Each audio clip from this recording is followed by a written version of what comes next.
World of Warfare presents Cities Under Siege.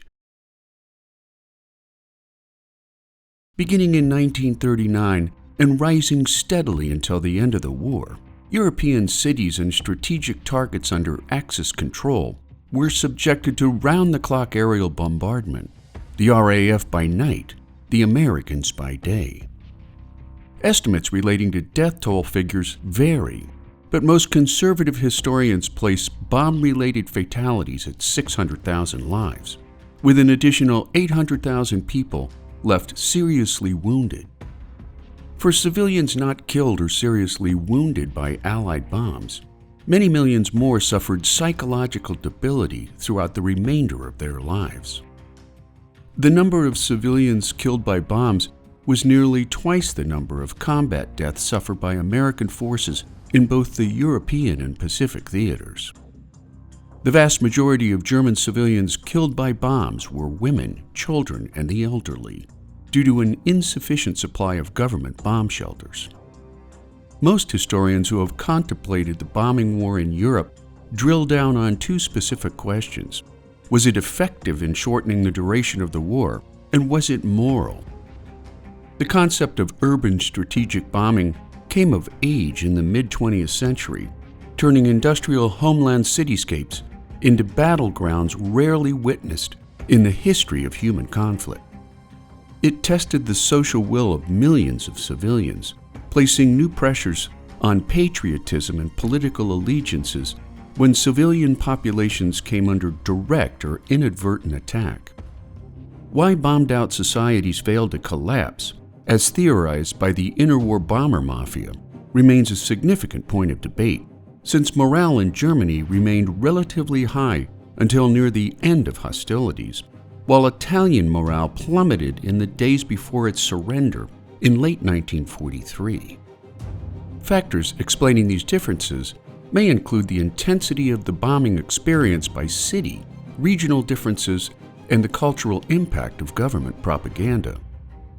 In March of 1942, Germany experienced its first home front bombing when 400 tons of incendiary bombs were dropped on the old city center of Ibid. Incendiary attacks on Rostock soon followed, obliging German municipalities to increase the number and strength of their anti-aircraft defenses. After the first Rostock raid, 3 more attacks damaged or destroyed 3/4 of the city's 12,000 buildings. By the third day of bombing, more than 100,000 civilians had fled the city for the relative safety of the countryside. To understand the magnitude of the Allies' bomb attacks, by November 1943, 324,000 German homes had been destroyed or made uninhabitable, leaving 1.384 million Germans in search of a new place to live. Despite the heavy losses in Ibid and Rostock, the bombings acted as a wake-up call for German preparedness and disaster planning. Construction of air raid shelters became an urgent matter of focus, while individual households were required to create their own self-protection communities. Each home or apartment building was required, at the occupant's expense, to create an air defense room, generally a cellar or basement, while defining escape routes should a given building be compromised by bomb damage. Post-raid recovery tools were stockpiled and maintained in good working order, including shovels, pickaxes, fire hose, ladders, first aid kits, and potable water supplies. Special armbands were worn by lay helpers called block wardens, responsible for maintaining guidelines, supplies, and escape routes under Germany's highly decentralized People's Community. Allied incendiary bombs, which soon caused unspeakable devastation in Hamburg and later Dresden, were small stick-like bombs, generally 3 to 4 pounds, filled with highly flammable magnesium, phosphorus, and petroleum jelly.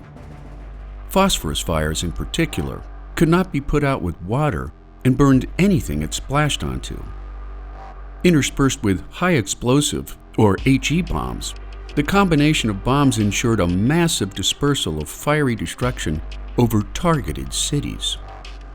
Many of the HE bombs were time-delayed, exploding hours or even days after a raid, designed to disrupt post-attack first responders. Before July of 1943, Hamburg experienced 137 small bombing raids and 782 air raid alarms, making the city one of the most prepared in Germany in terms of civil defense and emergency preparedness. By the time of the devastating raids of July 1943, Hamburg had developed an infrastructure of bomb shelters sufficient to house 378,000 Germans.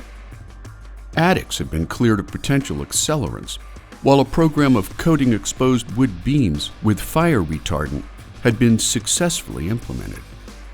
11,000 lectures had been given on how to extinguish incendiary bomb fires, while 70,000 civilians had been trained in basic first aid by the German Red Cross. Despite the thoroughness of Hamburg's preparatory plans, the city would suffer apocalyptic losses when the Allies focused on her destruction. In a series of 6 raids in late July of 1943, emergency workers were quickly overwhelmed. Defense Commissar Karl Kaufmann called Dresden for help, ushering in 14,000 firefighters, 12,000 soldiers, and 8,000 emergency workers. After the second round of raids, block-by-block fires joined hands to create a disastrous, first-of-its-kind firestorm, which generated hurricane-strength winds in excess of 150 miles an hour. Civilians huddled in air raid cellars, only to be asphyxiated by carbon monoxide when the superheated fires exhausted available supplies of oxygen. Others were simply incinerated by high heat, leaving doctors to estimate the number of dead in a given shelter by measuring the depth of the ash left on cellar floors. During the second wave of raids, Allied air crews reported that they could feel the heat of the fires from 22,000 feet, while smoke plumes during the same raid rose 25,000 feet into the air. Hamburg native Hermann Bach wrote, "Hamburg's night sky became in minutes, even seconds, a sky so absolutely hellish that it is impossible even to try to describe it in words. Fires breaking out, billowing smoke everywhere, loud roaring waves of explosions, all broken up by great cathedrals of light as the blast bombs exploded. Cascades of marker bombs slowly drifting down, stick incendiary bombs coming down with a rushing noise. No noise heard by humans, no outcry could be heard. It was like the end of the world. One could think, feel, see, and speak of nothing more." Few people inside the radius of the firestorm survived, while people on the outskirts stood witness to the gruesome death of thousands of their neighbors. "There were fiery whirlwinds," wrote one reporter, "which could snatch people in the street and immediately turn them into human torches, while other people, only a few feet away, were untouched. The wind was always accompanied by clouds of sparks, which looked like a blizzard of red snowflakes, and all survivors remembered the shrieking, howling of the fire as it raced through the streets. Women found their light summer frocks bursting into flame and tore them off to run naked from the inferno." In a police report after the firestorm had abated, a grocer recalled, "Many people started burning before jumping into the canal. Horrible scenes took place at the quay. People burned to death with horrible suffering. Some became insane. Many dead bodies were all around us, and I became convinced that we too would perish here. I crossed with my family behind a large stack of roofing material. Here we lost our daughter. Later on, it transpired that she had jumped into the canal and almost drowned but was saved by an army officer, and she returned to us early next morning. Please spare me from having to describe further details." Under the incinerating circumstances, an exact death toll will never be known, but most German records put the number near 45,000 lives lost. 900,000 survivors fled the city in a disorderly retreat, which saw 61% or 315,000 homes and apartments destroyed. 902,000 civilians of Hamburg lost all their possessions in the fire. On August 20th, 1943, Franklin D. Roosevelt approved the creation of the American Commission for the Protection and Salvage of Artistic and Historic Monuments in Europe. Employing a Bendiner travel guidebook, an academic cadre known as the American Council of Learned Societies produced 160 maps with clearly marked landmarks and cathedrals to be spared from Allied bombs. The maps were forwarded to 15th Air Force Headquarters in Bari, Italy.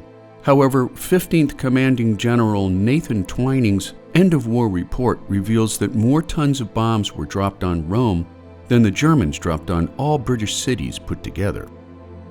In June of 1943, all hesitation about bombing Rome came to an end as the Allies prepared for the invasion of Sicily. On June the 10th, Churchill wrote to Roosevelt asking for approval regarding rail yard raids at Littorio and San Lorenzo. Roosevelt replied 4 days later that he was wholly in agreement, so long as air crews had strict instructions about avoiding any accidental bomb drops on the Vatican. On May 31st, 1943, in advance of the invasion of Sicily, the city of Foggia was bombed to the ground, prompting 40% of the city's population to flee in utter panic. Factories and shops were abandoned en masse, leading the town's prefect to report that the ruins of his city were infested by the fumes from putrefying bodies not yet recovered. Sicilian ports were bombed repeatedly, including 43 raids at Palermo, 31 at Messina, and 45 at Catania. By the spring of 1943, roughly 72,000 buildings had been damaged or destroyed. Before World War II, Dresden had been known as the Florence of the Elbe River, universally admired for its architecture and cultural attractions. That ended on the night of February 13, 1945, when 722 RAF bombers dropped 1,400 tons of HE bombs and 1,100 tons of incendiary sticks on the heart of the city, creating a firestorm which left few buildings standing. Later that day, as survivors made their way out of the fiery ruins, 300 American bombers focused on railway, bridge, and transportation hubs leading into the city, snuffing out thousands of additional lives in the process. 2 days later, 200 American bombers returned to finish off a now decimated city. While Allied leadership maintained that the destruction of Dresden was an unavoidable cost in their support of Russian invasion plans, little doubt remains that the bombing of Dresden was intended to terrorize German civilians and thereby force an early surrender by Hitler and his high command. With over 200,000 refugees huddled in the city during the February 13th bombings, historians have had a difficult time estimating the total number of casualties. Conservative estimates put the loss at 25,000 lives, while 93,500 homes out of 220,000 were completely destroyed or seriously damaged, 42.5% of total housing. Permanent residents before the bombing stood at just over 600,000, while after the bombings, 369,000 inhabitants remained. Captured during the Battle of the Bulge, future novelist Kurt Vonnegut had been relocated as a POW to Dresden shortly before the bombing. The boxcar doors were opened, he recalled, and the doorways framed the loveliest city that most Americans had ever seen. Housed in a slaughterhouse, Vonnegut wrote out the days of bombing in the relative safety of a meat locker, and when his guards finally allowed the prisoners outside after the first wave of bombings, Dresden was like the moon now, he later wrote in his novel Slaughterhouse 5. Nothing but minerals. The stones were hot. Everybody else in the neighborhood was dead. Because of the immense success of Slaughterhouse 5, Vonnegut later commented in an interview that he was the only survivor of Dresden who ever made money from the destruction of the city. How the German economy managed to sustain 3 years of escalating bombings relied heavily on the fact that the Nazi war machine had conquered almost all of Europe, which afforded an industrial and agricultural resource base initially well beyond its needs. Slave and contract labor required for reconstruction came from the same European nations, increasing in numbers throughout the war. By the end of 1941, Germany housed 3.5 million foreign contract laborers and concentration camp slave laborers, while a year later, the number had risen to 4.6 million. By autumn of 1944, 7.65 million foreign workers were in Germany, including 1.9 half-starved concentration camp prisoners. Nearing the end of the war, as German cities became massive killing grounds, civilian morale began to plummet from a number of factors. Increased frequency of bomb raids played a large role in the decline, but so did the mounting hardships and shortages suffered by average Germans, who by now saw the defeat of Germany as an inevitable certainty. The other primary cause for Germany's collapsing morale was due to the Nazis' 3-year propaganda campaign against the Soviets, who depicted Russian soldiers as pagans, possessing no higher aspiration than to rape and plunder their way through Germany. Now that the Soviets were closing in on German borders, morale further eroded under a growing veil of fear. As Allied bombing efforts intensified, so did the destruction of German cities. In the final 17 months of war, 3/4 of the total number of bombs dropped during the war fell on German cities. 89% of all bombs dropped on Munich fell from January 1944 until VE Day, while 93% of all bombs dropped on Mainz rained down during the same time period. By the spring of 1944, residential home damage in Bochum exceeded 147% of all available homes, while Dusseldorf saw a 130% recurrent destruction of homes, the result of counting homes rebuilt and later destroyed 2 or 3 times before the end of hostilities. By 1945, Essen, Dusseldorf, and Frankfurt had lost half their pre-war populations, while Cologne boasted a war-end population of just 20,000 out of its pre-war population base of 770,000. Munich shrank from 337,000, or 41%, while Berlin lost 1.7 million, or 40%. Following Germany's surrender, British General Kenneth A. Anderson's diary of his sightseeing junket into bombed-out German cities reveals a shocking catalog of destruction. Mainz, a shimmering shell. Darmstadt, a shambles. Frankfurt, largely roofless, looks like Pompeii magnified. Ludwigshafen, frightful, fantastic spectacle. Dusseldorf, not even a ghost. All ruins begin to look alike. Cologne, indescribable. One gets a feeling of horror. Nothing is left. During the air war in Europe, 2 opposing sets of victims arose on either side of the conflict. For example, during an October 10, 1943 raid on Munster, 700 civilians were killed, while the Allies' 13th Combat Wing lost 30 fortresses at a cost of 300 men. Looked at from a broader perspective, of the estimated 600,000 civilian deaths caused by Anglo-American bombers in the ETO, the cost to Allied Bomber Command was 55,000 men.